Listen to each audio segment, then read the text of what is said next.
So anyway, getting on with the last few paragraphs, tapering off into playing with the Newport Youth Band was like coming from high school, you know, and like being a tenor player was, you know, I auditioned on tenor and wound up being a baritone player because I was at the audition. My high school teacher recommended that I do the auditions, and so I had all this music, you know, I was a very bad reader, and I could barely, you know, make out. This is going back before Xerox. There was some kind of duplication that I wasn't, you know, too thrilled about, because I liked handwritten, you know. But anyway, what happened was I was sent up to this guy's apartment on 86th Street and Park Avenue. It was like really swanky, you know, a real high end of the real estate rentals and all that, you know. And I went up there and auditioned on tenor, and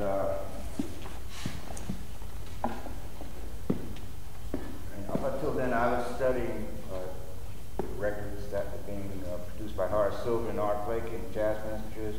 And I was copying a lot of Hank Mobley solos, you know, on tenor. And I walked in, he asked me, well, what do you want to play, kid? And he had a piano player and a drummer, but no bass. And I saw a bass over in the corner of the room. And he said, just, you know, play anything you want to play, and take a solo. And I said, all right, I'll play all the things you are. But I didn't play the melody. I played the bebop head that was written by Max Roach and Kenny Dorham, which is called Prince Albert, something like this.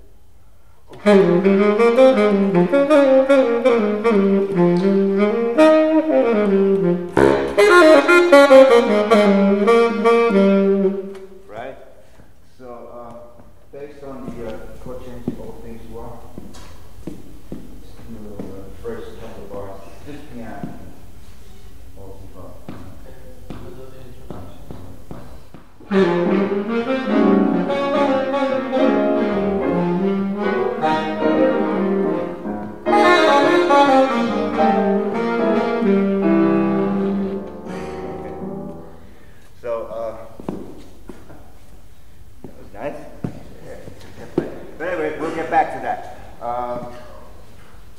So then it came time for the solo break, and I played Hank Mobley's solo, note for note, from the Jazz Messengers at the Cafe Bohemia with Horace Silver, Doug Watkins, Art Blakey, Hank Mobley, Kenny Dorham. And I went on the solo break.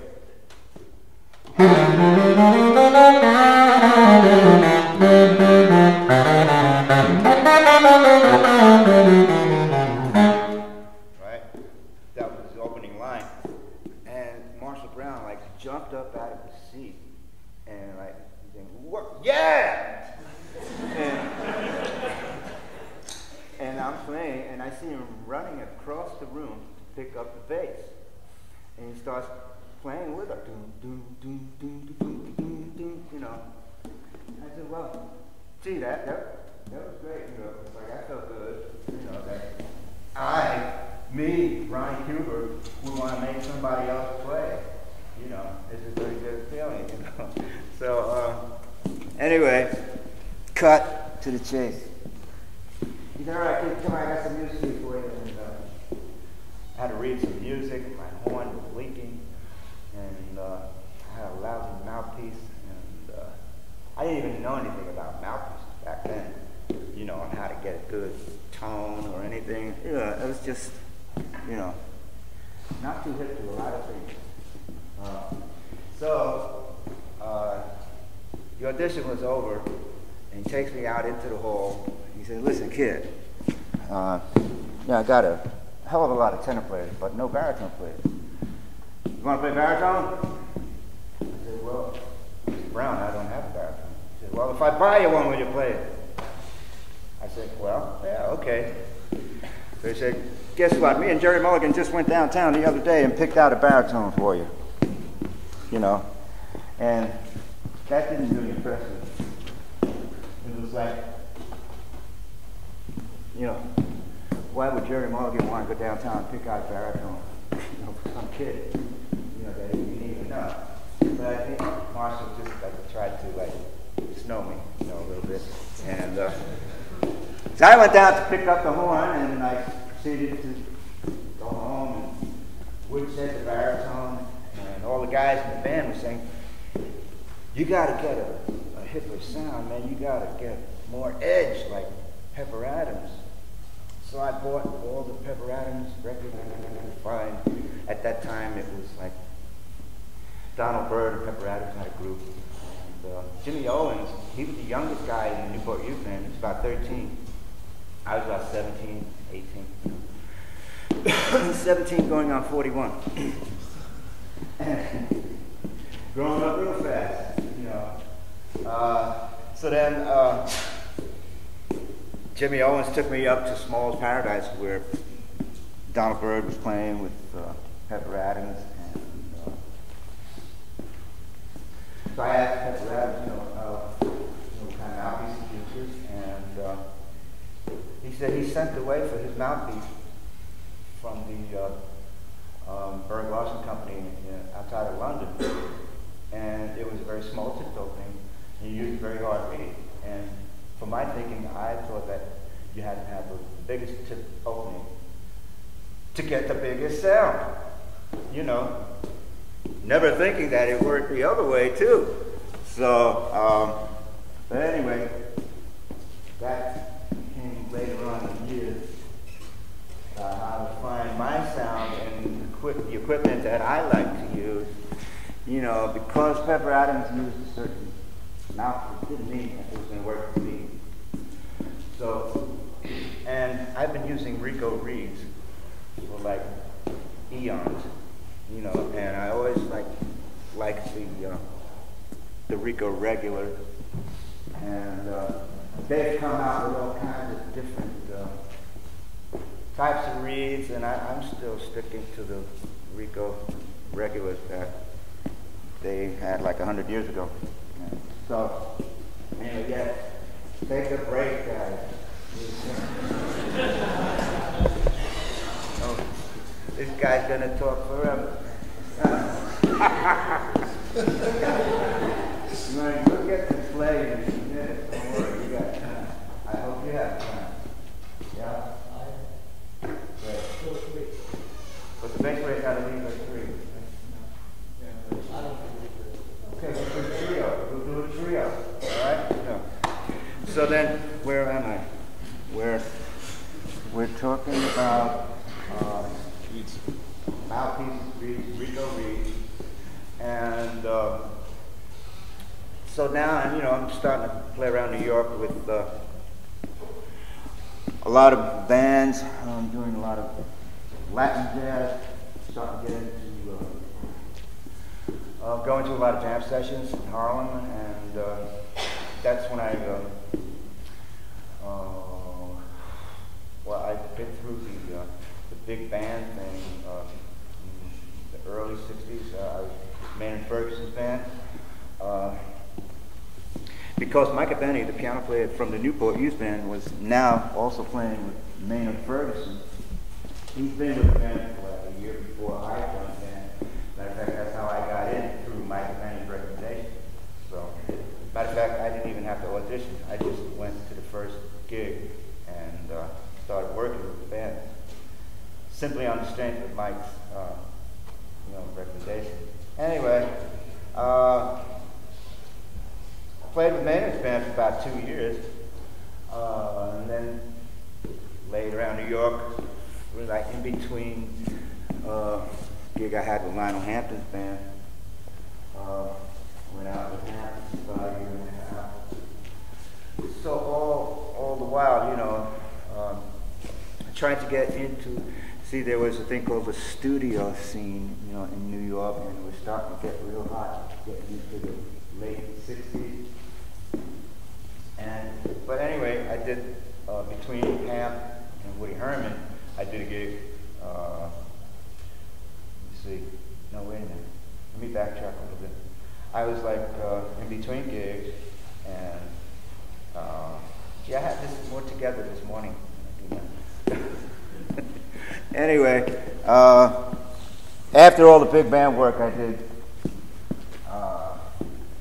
started going up to Harlem a lot and jamming at all the places that had jam sessions. It might be a Tuesday night at Count Basie's Bar, which was on 132nd and 7th. What would happen was there would be like 15 tenor players, like 10 trumpet players, 2 piano players, a couple of bass players, and a couple of drummers. I remember even Freddie Hubbard coming in and sitting in, you know. And there was also a place called the Cafe Wild in Greenwich Village at that time. I'm talking about 1959, 1960, where they had open jam sessions from 4 p.m. to 7 on weekdays. And I would come home from high school, drop my books, pick up my home, get on the subway and go into Manhattan. And sit in with all the guys that were there, you know, and it was always somebody good to play with. As a matter of fact, a lot of jazz greats came through. Like Coltrane would be sitting in the audience, you know, checking out the young guys. And I remember even Elvin Jones getting up on the bandstand, you know, because he wanted to play.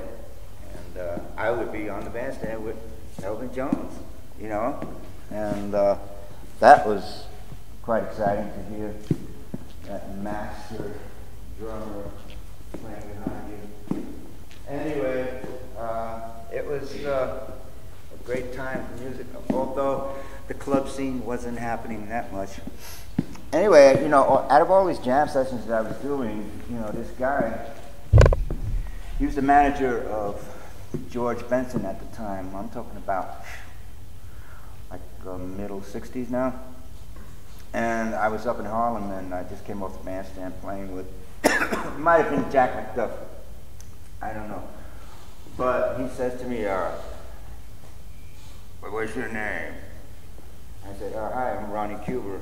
And he said, oh yeah. Well, my name is Jimmy Boyd. I'm managing George Benson. He's coming from Pittsburgh, and he's starting a new trio. So he said he wanted me to sit in with George, you know, on some of the gigs, which would be in New York, you know, in the Bronx, maybe some of the clubs in Manhattan. So I played with the band a couple of times. There was an organ quartet with Lonnie Smith. The drummers changed, you know, every 3 or 4 months would be a different drummer. But it was basically me, George Benson, and Lonnie Smith. And so I started to learn all the tunes, and I still didn't know if I was part of the band. You know, 2 years later, nobody told me if I was part of the band yet. So, but I was working with the band. You know, it went on for 2 years. We did 2 albums for Columbia. And one of those gigs that we did was at Minton's Playhouse, famous Minton's Playhouse, where all the great jazz. The bebop era actually started with Thelonious Monk, Dizzy, and a lot of cats up there. And but by the time I got to play at Minton's Playhouse, it wasn't called Minton's Playhouse anymore. It was just the Playhouse, and I was kind of disappointed, you know. And but I said, hey, this is the same club, and there's a lot of great music happening here. Dr. John actually came in one night. I didn't even know who Dr. John was. Do you know who Dr. John is? Dr. John? Okay. You know, right place, wrong time. That's Dr. John. And I've done a lot of work with Dr. John, you know, in the last 10 years. Anyway, so I played with George's band, and it was a transition from doing all that big band work to going to a small group, a small organ quartet. Was really great because I was always a little ticked off about not getting in enough solo space, you know, because in a big band, all the guys that got solos were the trumpet players and the tenor players, you know. And, well, in Woody's band, there was Sal Mystico, who was like sitting on my left. Anyway, it was a great little group, and it was a hard swinging, hard driving, the George Benson Quartet. And we would do tunes that would start out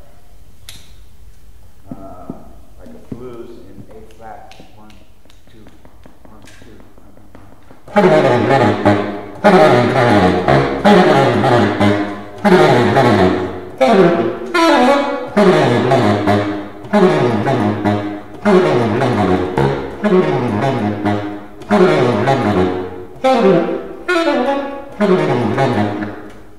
So then, boom, we'd be into the solos and be burning, and Ronnie would be driving with his right hand and playing that bass on, you know, and George Benson's guitar comping was so hit, and because he had already been playing with Jack McDuff's band and various other R&B jazz groups out of the Pittsburgh area, and he knew exactly what notes to play and what was funky and what was not, you know, and it seems to me that we did nothing wrong, and it was like tunes like you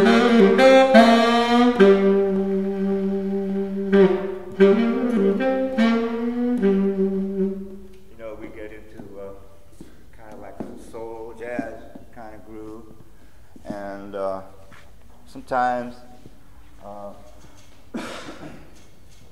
there was a thing back around there called boogaloo. It would be like a rhythm that would go.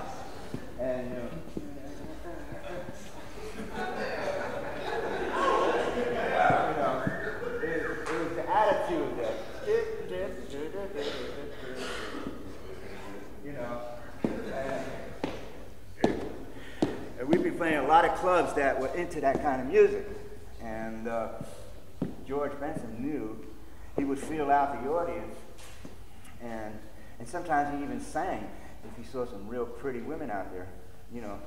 He would get inspired, and he would do tunes like A Foggy Day in London Town, you know.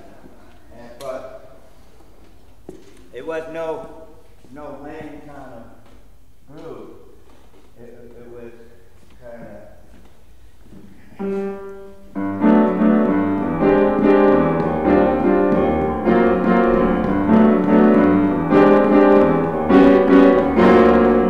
you know, that kind of thing, and it was always pop. As a matter of fact, let us play something because someone's playing blues.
So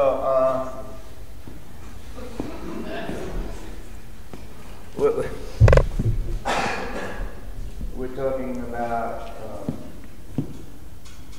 getting into studio work. You know, I have to constantly force myself to sight read, you know, and I would have to go out, you know, and buy new music. And actually, you know, getting into writing was a new thing to me. Writing, composing my own material, because it was getting around the time that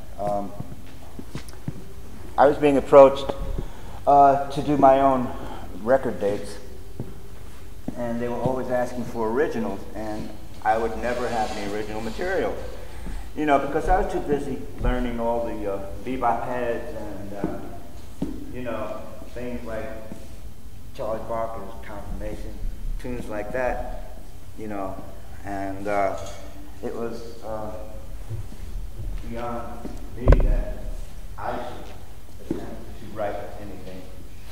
You know, it was not in my immediate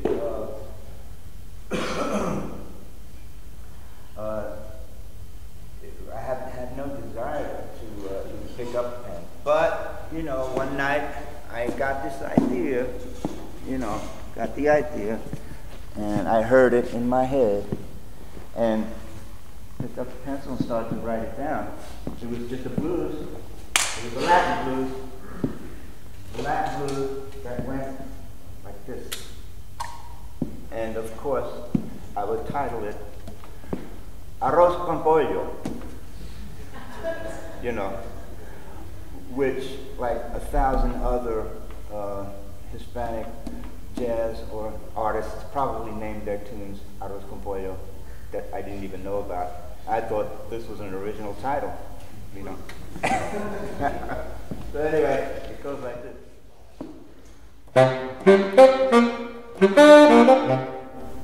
Okay, I'm going to give you the outline. No, it's a blues in C.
Well,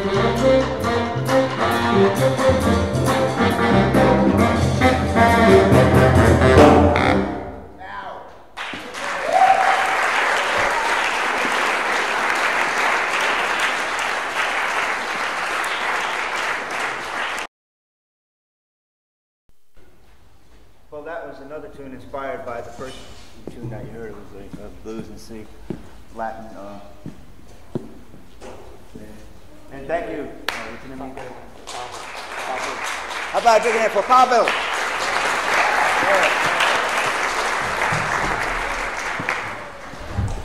And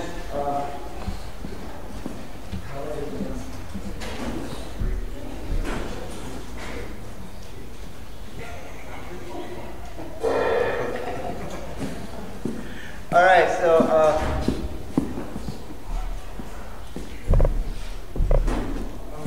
we're having fun now. Yeah.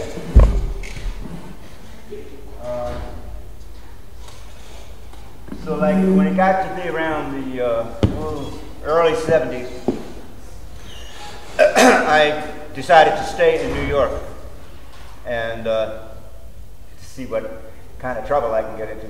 And so I got into a lot of Latin work, Latin jazz. Played with a lot of Latin bands around the area. I'm sure you've heard of Julio Gutierrez, right? No. But the main band that I worked with mostly at that time was Eddie Palmieri, and he was the rebel. He was the rebel of the Latin scene. He didn't adhere to any of the typical types of sounds that you would hear coming from a Latin dance band. It was kind of like a conjunto band. One day I was hanging out at this place called the Spotlight Bar and Grill on 52nd and Broadway, and Eddie was there, and we got introduced, and Eddie said, "Hey man, why don't you come up to the Corso tonight, man, you know, and sit in with the band." And so I went up there, and at that time he had Jose Rodriguez on trombone and Chocolate on trumpet. And yeah, they had no music. They were playing tunes that they had already played for years with Eddie. And so Eddie, he wanted me to come up and just blow over this whole thing that he was doing. He would just like point to me whenever he wanted me to play, because I didn't know the tunes, but I could hear very well. I could hear the changes that they were doing, you know. It was mostly a lot of Latin vamps, you know, like what we just did on this last tune. C, B flat, C, B flat, you know. But he would leave me out there for like 10 or 15 minutes, you know. And I'd be dying, you know, take me out, coach. And when he saw that I was practically, you know, I was sweating profusely and, you know, practically going to pass out, and then he'd break the rhythm section down. Then I knew that my solo was over.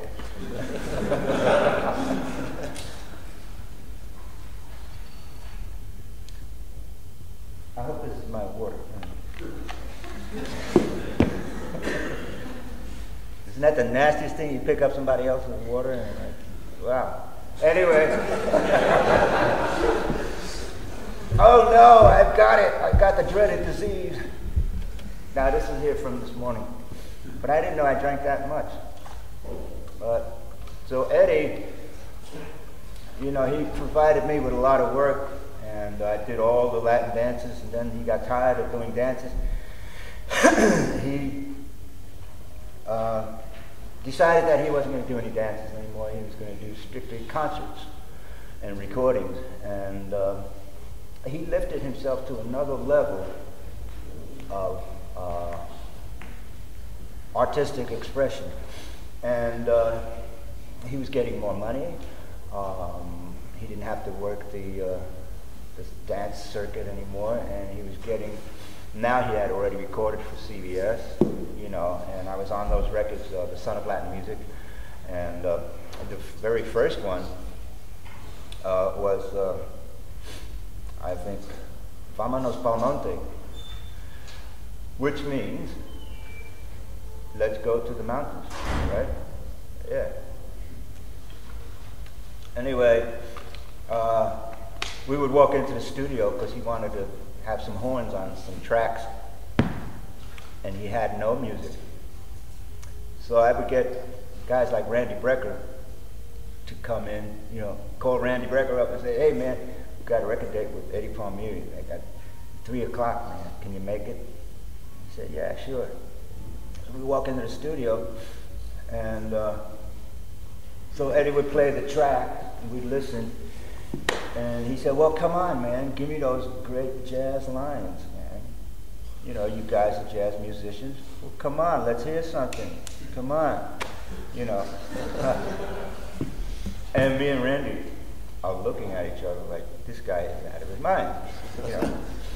But anyway, so me and Randy would cook up some riffs, you know. Now that comes under the heading of arrangements, you know, and so that happened a lot where I would go in the studio and be asked to come up with something and not get paid for it, you know, like I would be doing the arranger's job because these people were too cheap to hire a real arranger, you know, to come out and write some arrangements, you know. So a lot of that stuff was going on in New York too, but we had to do it because we wanted to work, you know. We couldn't afford to say, no thanks, no, I can't do that unless you pay me, you know, extra for the charts, you know. So we were young and eager, and then as we got older, we got wiser and more hip to the business of the music business, you know, and you know, there was a lot of like, all right, just last week, I'll give you an example. I got a call from this string player, Gene Orloff, to do a record date on Wednesday, last Wednesday, from noon to 3. Baritone and bass clarinet. Go to the studio. Now, dig this. 6 weeks ago, I was talking to Steve Gadd. He was taking a little break from being on the road. He lives in Rochester, so I said to Steve, I've done a lot of work with Steve in the 80s. So I said, Steve, how's it going? And Steve said, yeah, well, you know, I have to go out to the coast to do something with B.B. King and Eric Clapton. I said, oh, wow, that would be great, man. I wish I could be on that. Damn, I would even pay my own airfare, you know. And so this record date that I got called for last Wednesday, I walked into the studio, and there were charts on this music stand. B.B. King, Eric Clapton. There were string overdubs and horns. Arrangements by Arif Martin. These tracks were already done in Los Angeles. They sent the tapes out to New York to have Arif do the arrangements. And so there you go. I'm on the Eric Clapton, B.B. King new up-and-coming CD. And as it turns out, I didn't even take the baritone out of the case. It was like 2 charts on bass clarinet. And which is fine with me, but I just wish that they could have called in advance so I didn't have to bring the baritone, you know. Because it's a real pain in the ass. You know. Having to carry the baritone sax and the bass clarinet and the baritone sax stand and not even have to use the baritone. And usually it's the other way around. It's like maybe I might not get to use the bass clarinet. So, but this time it was all bass clarinet. But it's okay. Listen, it's kind of slow right now, and I wasn't getting too big, you know. So anyway, it turned out nice. You know, it was real easy. The tunes were Come Rain or Come Shine. Can you just hear B.B. King singing Come Rain or Come Shine? Or I'm gonna love you, you know. And it was a duet, you know, with Eric Clapton singing part of the song and B.B. King singing the other part. Anyway, we're going to get to some more playing in a while because we've been narrowed down to just bass and drums, which actually, when Jerry Mulligan passed away, about maybe going on 3 years now, I was asked to do a tribute CD from the Dreyfus label from Paris. 3 baritone saxes, and I figured, well, let's just keep it just bass and drums and no piano. And so we did a whole lot of Mulligan favorites, like Line for Lions, Bernie's tune, all the tunes that he was famous for. There was one tune, Newport, you know, there's a lot of tunes.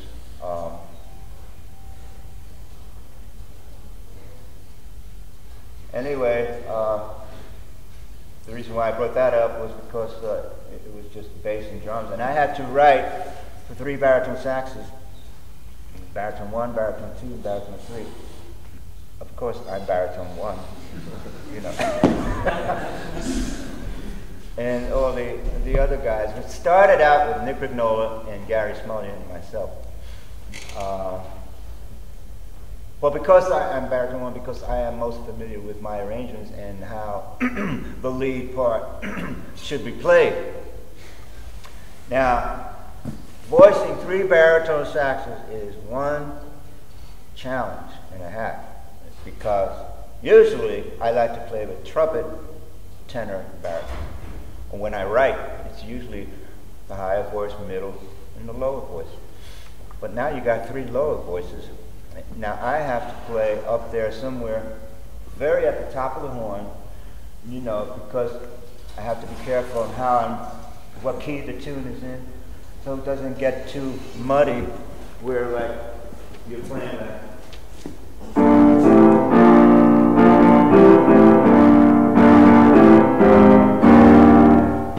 That's the way it would sound.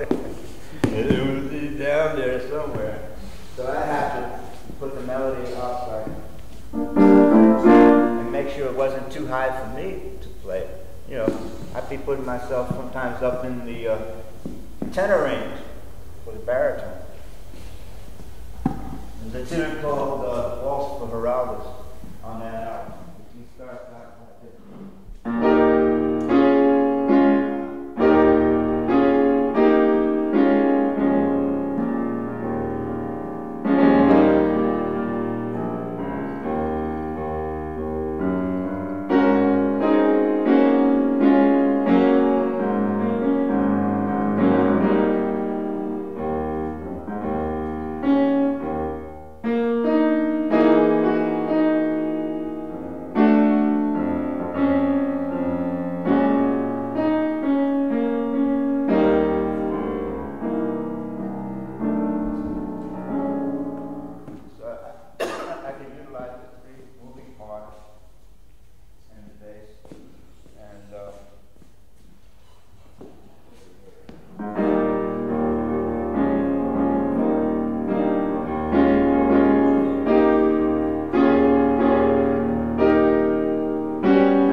writing, you know, it was kind of groovy. It's like, you know, writing is groovy. It puts you into a thing where, like, you write, or you know what? Part of this thing is like supposed to be questions and answers.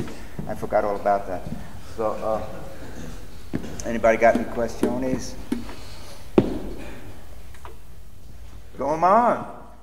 Questions? Here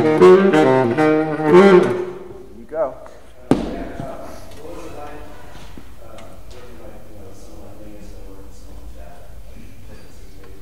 Well, I didn't really work with Mingus. I sat in with Mingus at a club called Birdland, you know.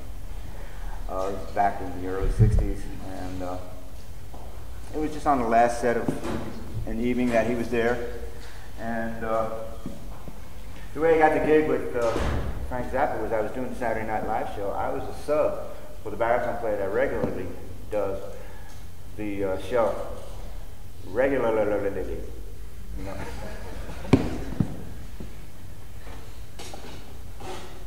His name, the guy that was doing the show at the time was Howard Johnson. And the week that he took off to go to Germany was the week that Frank Zappa was on Saturday Night Live doing the Christmas show. I don't know if you've ever seen the Killer Christmas Tree skit. Yeah. Killer Christmas Tree. Anyway, I was doing the show that weekend, and Zappa says, I want this horn section to play on my show at the Palladium, you know. So, in that section, it was Lou Marini. He added Randy Brecker and Mike Brecker. It was Tom Malone and myself. And it was quite an experience because, like, during one of the performances, there was one part where Lou Marini was supposed to play soprano, and he somehow he wound up on alto, and Zappa turned around and stopped the band during the middle of the show and announced on the mic in front of the full audience, Lou Marini, you're supposed to be playing soprano, not alto. and Lou turned like bright purple.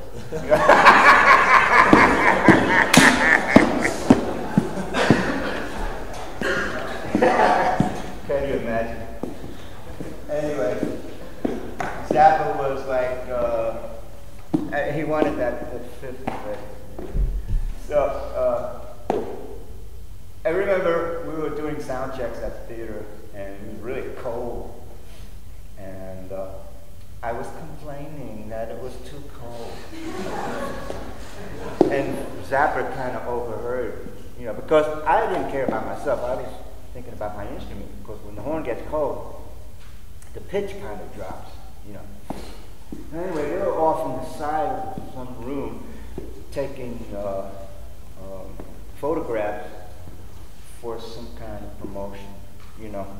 And I just happened to walk in, and I was watching the photograph session with Zappa and his band, and he looks over at me and says, hey, you want to go on a rock and roll tour?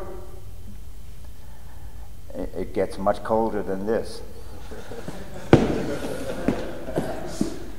Anyway, he was a great guy.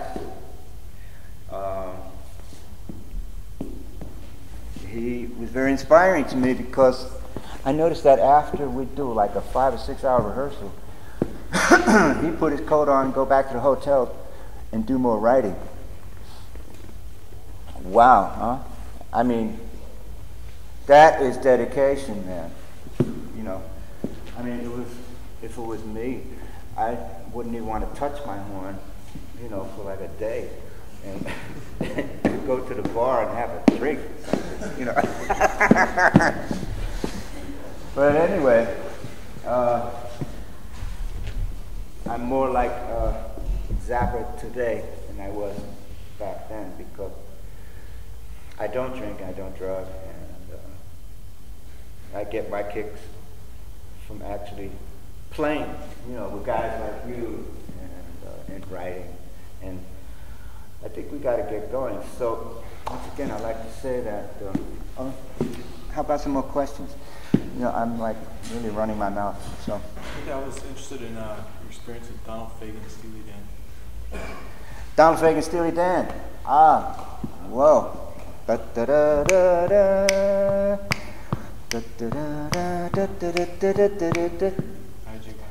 I'm sitting there listening to the tenor and the trumpet and alto play that line, but it's not written for the baritone. Is IGY, I think? Yeah. Oh, there were some great parts, great arrangements, Rob Mounsey. I played on Gaucho. And then it got to where Fagen did his own album, Nightfly. Yeah. Anybody else? Yeah. What was your question? Just wanted to talk about it. Yeah. Okay. No question. Do you have a question now? No? Okay. Anybody else? Go. What was it like working with Paul Simon. Oh. Actually, I did some record days with Paul. Do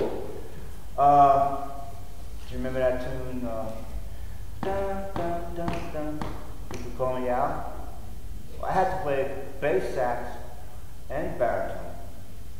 And I didn't have a bass sax, so I had to have them rent one for me from Studio Instrument Rentals.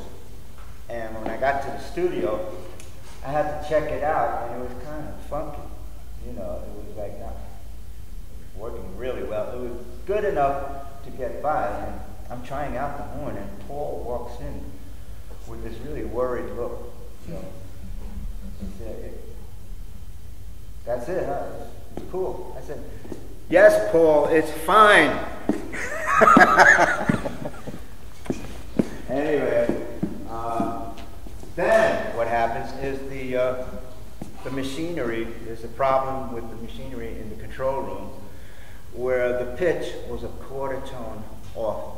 I don't know if it was sharp or flat, but I had to pull out and play a half step lower. Everybody did on the record day, and it was a real drag, But it came out, and anyway, Neil, we're done? How about this one fast tune with the trio?